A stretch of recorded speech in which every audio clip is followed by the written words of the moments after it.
Alam nyo ba, hindi mismo ang lindol ang maraming napapatay, kundi ang mahihinang istruktura.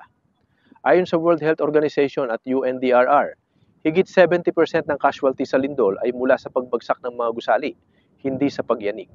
Halimbawa, noong 2010 sa Haiti earthquake, mahigit 200,000 ang nasawi, karamihan dahil sa poorly built buildings. At sa Pilipinas, ayon sa JICA at sa MMDA study, kung tumama ang Big One sa West Valley Fault, posibleng umabot sa 33,500 ang mamamatay dahil sa gumuho o nagliyab na building. Kaya nga may kasabihan ng mga inhinyero, earthquakes don't kill people, buildings do. Kung matibay ang disenyo at sumusunod sa building code, mas mataas ang chance na makaligtas ang mga tao. Pero sa dami ng nabubunyag na katiwalian sa construction ngayon, baka maraming gusali, bahay at infrastruktura ang maging parang pulburon kapag tinamaan ng malakas na lindol.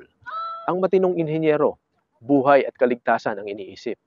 Pero ang tusong kontratista at politikong sakim, kickback ang inuuna kaysa buhay ng tao.